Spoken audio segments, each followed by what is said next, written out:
तो संतुष्टता के गुण को अगर हम कार्य में लगाते हैं, कार्य में लगाते लगाते वो शक्ति स्वरूप बन जाता है जी। और जहाँ संतुष्टता शक्ति का रूप लेती है वहाँ सरलता आ जाती है, मधुरता आ जाती है, कोई भी हद की कामनाएं नहीं रहती, आत्मा अपने आप को भरपूर समझती है। इसलिए परमात्मा कह रहे हैं जहाँ संतुष्टता है वो संतुष्ट आत्मा सहज ही माया जीत बन जाती है, प्रकृति जीत बन जाती है, क्योंकि उसको कोई कामना ही नहीं है, कोई इच्छाएं ही नहीं है, सर्व प्राप्तियों से संपन्न आत्मा है। इसलिए संतुष्टता का गुण अनेक गुणों को ले आता है, अनेक प्रकार की शक्तियां जीवन में आ जाती हैं और वो माया जीत प्रकृति जीत सहज बन जाता है। आगे बढ़ते हैं महावाक्यों में, तो परमात्मा हमसे कहते हैं कि सबसे सहज साधन संपूर्ण बनने का जानते हो कौन सा है? Follow father. आदि से लेकर अंत तक ब्रह्मा बाप ने संतुष्टता की शक्ति से हर परिस्थिति पर विजय प्राप्त की। तो परमात्मा आज सभी को विशेष इशारा दे रहे हैं, हर एक संतुष्ट मणि बन संतुष्टता की शक्ति को विशेष कार्य में लगाते जाओ। सब संतुष्टता की शक्ति को कार्य में लगाने से अन्य शक्तियां आती हैं, परंतु कार्य में कैसे लगाएं उस विधि को थोड़ा स्पष्ट करें। ब्रह्मा बाबा ने आदि से अंत तक इस संतुष्टता के गुण को धारण किया, खुद संतुष्ट मणि बन करके रहे। कैसी भी बातें, कोई भी पेपर उनके सामने आए उसका कहीं वर्णन नहीं किया, संतुष्ट रहे, सब ठीक हो जाएगा, सब अच्छा हो जाएगा। ये बच्चे हैं, ये निर्दोष हैं, किसी की कमी कमजोरी संस्कार देख करके बाबा संतुष्ट नहीं हुए, सबको निर्दोष भावना से देखा और सबके प्रति बहुत दया रहम की भावना रखी। इसलिए संतुष्टता के गुण से वो नंबर 1 विजयी बन गए। ये शक्ति उनके साथ साथ रही और उनको पास करके संपन्न बना गई। हम सभी भी अगर संतुष्टता के इस गुण को इस रीति से प्रयोग में लाएं कि हम जिनके साथ रहते हैं, जिस सेवा में हम निमित्त हैं, उस सेवा में रहते हुए निमित्त भाव से कर्म करते हुए कभी आत्मा असंतुष्ट न हो। कई लोग अपनी सेवाओं से असंतुष्ट हो जाते हैं, कई अपने सेवा साथियों से असंतुष्ट हो जाते हैं और असंतुष्टता के चिन्ह उनके चेहरे पर आ जाते हैं। उदासी आ जाएगी, उमंग नहीं रहेगा, खुशी नहीं रहेगी, अपने से भी असंतुष्ट हो जाते हैं। अपने से भी असंतुष्ट हो जाते हैं। इसलिए बाबा हमें ब्रह्मा बाबा का मिसाल देते हैं कि ब्रह्मा बाबा की आगे कैसी भी बातें आई, कोई भी पेपर आए, कैसे भी बच्चे थे, कितने भी कड़े संस्कार वाले थे, कोई गलती भी करता था तो भी उन्होंने अपने आप को असंतुष्ट नहीं किया और उनसे भी वो असंतुष्ट नहीं हुए। उनको निर्दोष समझ करके, परवश समझ करके उनको माफ़ किया, क्षमा कर दिया। ऐसे ही हम ब्रह्मा बाबा के समान उनको फॉलो करके हम भी संतुष्ट रहें, संतुष्टता की शक्ति का प्रयोग करें, जिससे और सब शक्तियाँ सहन करने की, समाने की, सामना करने की अपने आप आती हैं। सब एक है व्यक्तियों से संतुष्ट होना, दूसरा है परिस्थितियों से भी कैसे संतुष्ट रह सकते हैं। परिस्थितियाँ हमें कोई न कोई पाठ पढ़ा रही हैं, अनुभवी बना रही हैं। कोई भी परिस्थिति आती है, हम हलचल में आने की बजाय अपनी श्रेष्ठ स्थिति से उसको पार करें। अगर पार कर लेंगे तो वो परिस्थितियाँ हमारे लिए एक बहुत अच्छा अनुभवी बनाने का साधन बन जाएंगी। इसलिए परिस्थितियों में हम डगमग न हो, आएंगी, हर एक के आगे आती हैं, इन उस परिस्थितियों में संतुष्ट रह करके एकदम उसको सरलता से देखें, ये बात आई है, इसका हल ये है, ऐसे हम पार हो सकेंगे। और बाबा का साथ लेकर के, परिवार की दुआएं लेकर के उस परिस्थिति को हम पार करें तो हमारी संतुष्टता उस परिस्थिति में खत्म नहीं होगी।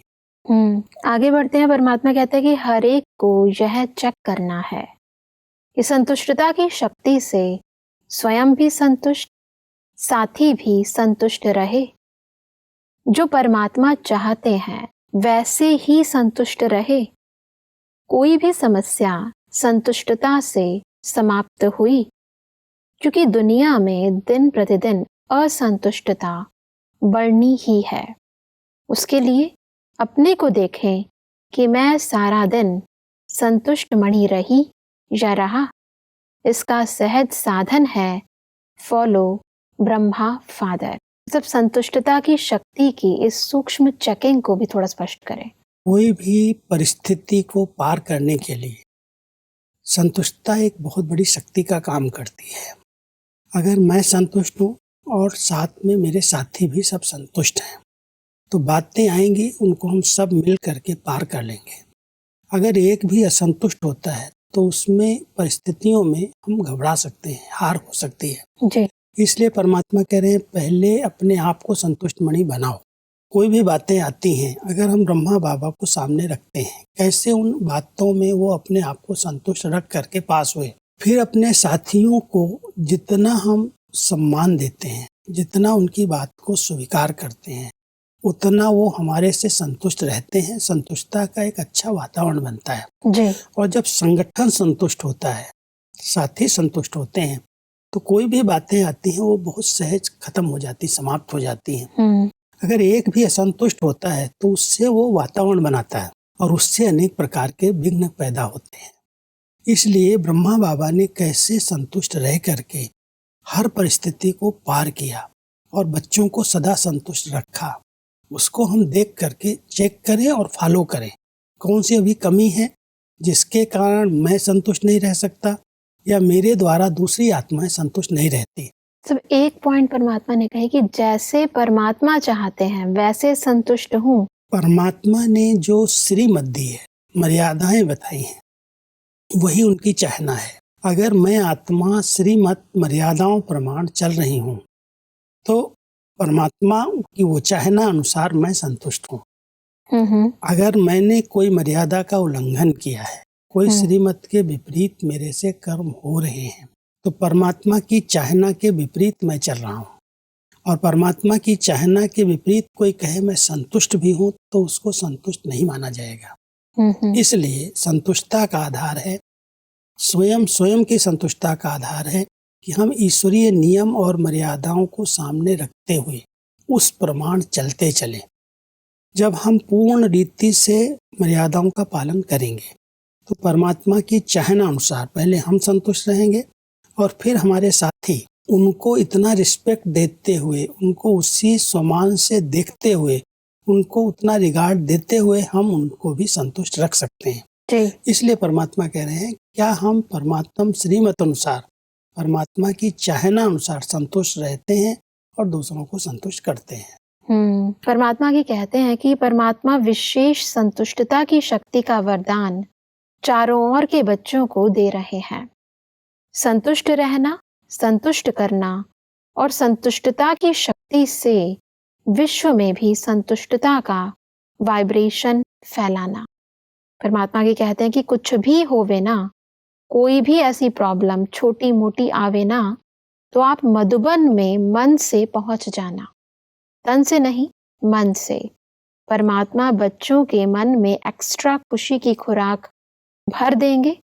अच्छा है मधुबन में आना, अर्थात पुरुषार्थ में आगे कदम बढ़ाना। बस अब एक तरफ परमात्मा का संतुष्टता भरा वरदान और दूसरी तरफ प्रॉब्लम्स को पार करने की एक बहुत ही सुंदर विधि, दोनों को स्पष्ट करें। एक तरफ परमात्मा पूरे विश्व में संतुष्टता का वातावरण बनाने के लिए अपने बच्चों को विशेष श्रीमत दे रहे हैं, वरदान दे रहे हैं कि बच्चे खुद संतुष्ट रह करके, अपने साथियों को संतुष्ट बना करके आने वाली समस्याओं को सहज पार करो। और संतुष्टता का वातावरण पहले अपने परिवार में बने, अपने सेवा केंद्रों पर बने और फिर उसके वातावरण का प्रभाव पूरे विश्व में फैले। जी। तो ये एक सेवा का साधन है। मधुबन में आते हैं, कितनी प्रॉब्लम्स लेकर के लोग आते हैं, बाबा की दृष्टि पड़ती है, बाबा के घर में इस वातावरण में पहुंचते हैं, उनकी समस्याएं दूर हो जाती हैं। तो बाबा कहते हैं अपने स्थान पर रहते हुए, जहाँ आप रह रहे हो, वहाँ पर अगर कभी भी ऐसी कोई बातें आ जाएं, विघ्न आ जाएं, तो आप बुद्धि से पहले मधुबन आ जाओ और मधुबन के वातावरण में जैसे आपने एक बार अनुभव किए हैं उसको इमर्ज करो और बाबा के वरदान और शक्ति ले करके उस परिस्थिति को सहज पार कर लो।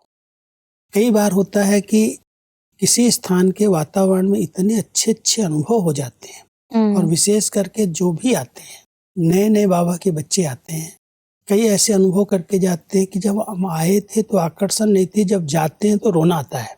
क्यों आता है? इतनी परिवार की पालना मिलती है, इतना स्नेह मिलता है, परमात्म शक्तियों का अनुभव होता है।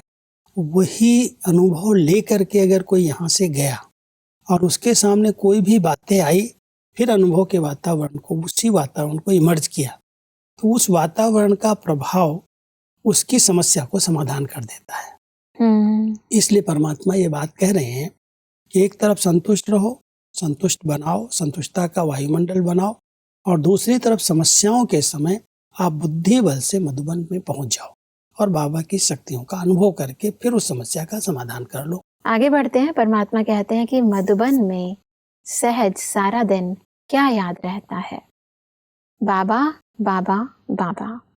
सुनते हैं तो भी बाबा की बातें, चलते हैं तो मधुबन का पावन स्थान, खाते हैं तो ब्रह्मा भोजन। पावरफुल क्योंकि यहाँ विशेष ड्यूटी वालों को याद दिलाया जाता है।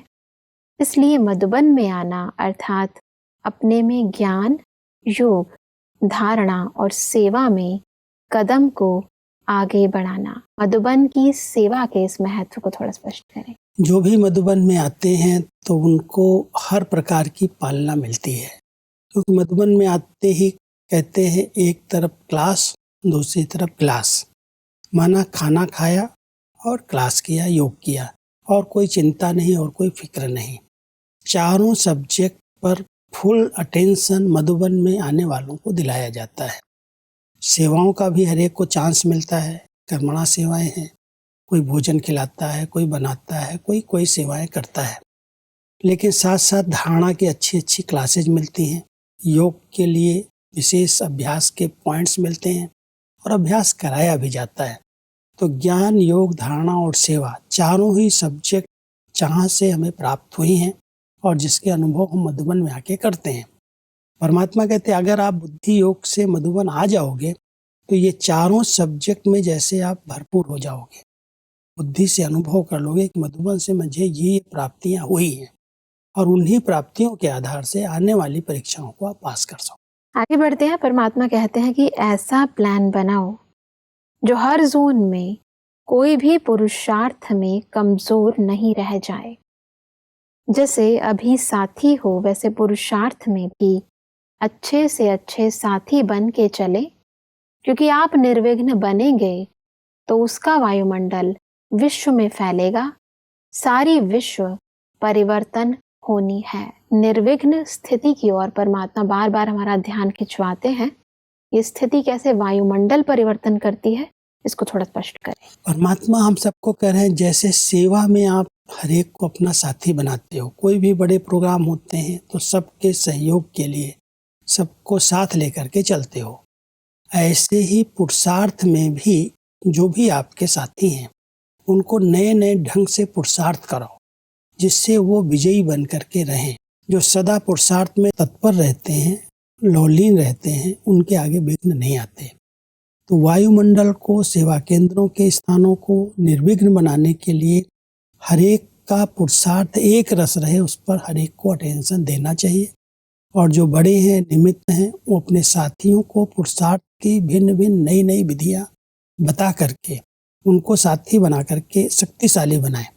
जब शक्तिशाली आत्माओं का संगठन होगा तो कोई भी विघ्न उनके आगे ठहर ही नहीं सकता। वो खुद निर्विघ्न बनेंगे, और जितना हमारा संगठन निर्विघ्न होगा, साथी निर्विघ्न होंगे, उतना निर्विघ्न वायुमंडल बनेगा, पूरे विश्व के विघ्नों को खत्म करने का एक साधन बन जाएगा जी। तो बाबा एक तरफ अपने बच्चों को तैयार कर रहे हैं कि आप ऐसे निर्विघ्न रहो, साथियों को निर्विघ्न बनाओ, वायुमंडल को निर्विघ्न बनाओ। कोई भी विघ्न आए, आने वालों के भी विघ्न उस वायुमंडल से खत्म हो जाएं। इतना शक्तिशाली एक दूसरे से पुरुषार्थ करो। परमात्मा कहते हैं कि उमंग सभी को है, लेकिन निर्विघ्न यह रिपोर्ट आवे, हर जोन निर्विघ्न है, नंबर 1 पुरुषार्थी है, क्योंकि आपका वाइब्रेशन दुनिया तक जाए। आप लोग अगर पुरुषार्थ में आगे जाएंगे तो उसका वाइब्रेशन दुनिया के दुखी लोगों तक पहुंचेगा।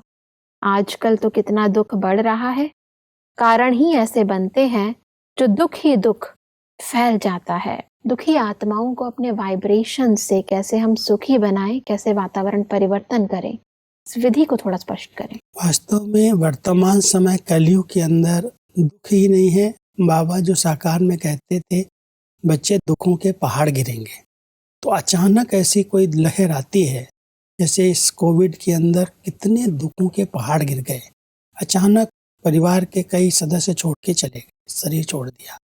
तो लोगों के ऊपर जैसे कोई बहुत बड़ा दुख का पहाड़ गिरा, सब भयभीत हो गए। परमात्मा कहते हैं ऐसे समय में आप बच्चों की वो निर्विघ्न स्थिति, खुशी की, शांति की, पवित्रता की किरणें सकाश के रूप में जानी चाहिए, जो वायुमंडल को चेंज करे, वो निर्भय बन जाए, भय से मुक्त हो जाए। इसके लिए आप बच्चों को प्लान बनाने चाहिए। ऐसी तपस्या हो, ऐसा खुशी का वातावरण हो, ऐसी निर्विघ्न स्थिति हो, जिससे पूरे विश्व के अंदर जो भय बढ़ रहा है, दुख बढ़ रहा है, उससे वो आत्माएं छूट सके। जितना एक स्थान, जैसे कोई लाइट हाउस होता है, अंधेरे में कोई नाव, कोई जहाज आ रहा होता है, तो लाइट हाउस बहुत दूर से उसको फोकस करके लाइट दे देता है और उसको रास्ता मिल जाता है। ऐसे जितना हम उस ऊंची लाइट हाउस की स्थिति में स्थित होते हैं, उतना अन्य आत्माएं जो भटक गई हैं, दुखी हैं, परेशान हो रही हैं, उनको एक सहारा मिलता है, उनको रास्ता मिल जाता है। इस मार्ग से चलेंगे तो हम इन दुखों से छूट सकते हैं। तो परमात्मा अपने बच्चों को ऐसा लाइट और माइट हाउस बनाना चाहते हैं, जिससे सारे विश्व की आत्माओं को बहुत सूक्ष्म लाइट मिलती रहे और वो दुखों से मुक्त होने की विधि को समझ सकें, उससे छुटकारा पा सकें। बिल्कुल, परमात्मा की कहते हैं कि परमात्मा बच्चों से कभी भी दूर नहीं रह सकते। जैसे बच्चे बाप से दूर नहीं रह सकते, तो बाप भी बच्चों से दूर नहीं रह सकता। परमात्मा सभी बच्चों को देख खुश है, मुबारक भी देते हैं कि अभी हर एक समझे कि मैं इस बेहद के कार्य के लिए सिर्फ स्वयं के लिए नहीं, स्वयं के साथ सेवा के भी निमित्त हूँ। सब निमित्तपन की इस स्थिति को थोड़ा स्पष्ट करें। 2 बातें बाबा हम बच्चों को कह रहे हैं। एक है, हर एक बच्चा चाहता है मैं बाबा के बहुत समीप रहूं, उनकी याद में रहूं। तो बाबा कहते हैं जैसे आप बच्चों का बाबा से स्नेह है, ऐसे ही बाबा का भी बच्चों से स्नेह है। वो बच्चों के बिना नहीं रह सकते। जब बच्चे याद करते हैं, बुलाते हैं, तो बाबा अवतरित होते आते हैं। ऐसे ही बाबा कहते हैं जैसे बाबा से प्यार है, ऐसे ही बाबा की बेहद सेवाओं से भी प्यार होना चाहिए। बाबा के लिए आप सब विशेष भाग भाग करके आते हो, लेकिन बाबा जो चाहता है कि बच्चों के निमित्त भाव से सेवाधारी समझ करके इस विश्व कल्याण की सेवा के निमित्त बने। तो बेहद में रह करके बेहद सेवा के निमित्त बनना और निमित्त भाव से सेवा करते हुए निर्माण चित्त रह करके सेवा में सफल होना, तो बाबा से प्यार है, लेकिन बाबा का प्यार जिससे है उससे आप बच्चों का भी प्यार होना चाहिए, क्योंकि इतने बड़े विश्व का कल्याण आप बच्चों की निमित्त भाव की सेवा से ही हो सकता है। परमात्मा आगे इसलिए कहते हैं कि अब ऐसी कमाल दिखाओ, दुनिया में हलचल और हलचल को अचल बनाने वाले निमित्त आप हो। वह अपना कार्य नहीं छोड़ते तो आप भी अपने को निमित्त समझ, वह हलचल आप अचल, दोनों साथ साथ पाठ बजाओ। मतलब हलचल के समय अचल बनने की इस सेवा को थोड़ा स्पष्ट करें। परमात्मा यहाँ बहुत रमणीकता से कह रहे हैं कि दुनिया में जो हलचल बढ़ रही है, हलचल करने वाले, माना छोटी छोटी बातों में अनेक प्रकार की उपद्रव हो रहे हैं, हंगामे हो रहे हैं, वो हलचल करना नहीं बंद करते, वो अपना कार्य नहीं छोड़ रहे हैं। आप बच्चे अचल स्थिति में रह करके हलचल के वातावरण को समाप्त करने के लिए आप योग का दान दो, सहयोग दो। वो हलचल मचाने में आगे हैं, आप अचल रहने में आगे बनो। अचल स्थिति में रह करके, बिल्कुल निर्भय स्थिति में रह करके, एक रस स्थिति में रह करके उन आत्माओं को भी अचल बनाने की आप सेवा करते चलो। ऐसे नहीं सोचो कि वो तो बदलने वाले ही नहीं हैं, वो तो हलचल कर ही रहे हैं, लेकिन हम अपनी सेवा न छोड़ें। भले हलचल बढ़ती जाए, लेकिन हम अचल स्थिति में रह करके अचल स्थिति के वाइब्रेशन चारों तरफ फैलाते रहें। देखा जाता है कि जब ऐसी हलचलें होती हैं दुनिया में या समाज में, तो कई बार हम उन हलचलों की वो जो न्यूज़ होती है उसके अंदर ज़्यादा बह जाते हैं, उसके बारे में ज़्यादा सोचने लगते हैं। उस समय हमारा कर्तव्य क्या है उसे भूल जाते हैं। यही परमात्मा हमारा ध्यान खिंचाते हैं कि समाचार सुनने में अपना समय व्यर्थ नहीं करो। जानकारी रखना अच्छी बात है, जानकारी होनी चाहिए, लेकिन आप बच्चों का जो कर्तव्य है उसको नहीं भूलो कि ऐसे हलचल के समाचार जब हम सुन रहे हैं कि ये हुआ, ऐसा हो गया, तो उस समय हम अपने योग युक्त स्थिति से, अचल स्थिति से उस समय बैठ करके मनसा द्वारा उनको अचल बनाने की सेवा करें।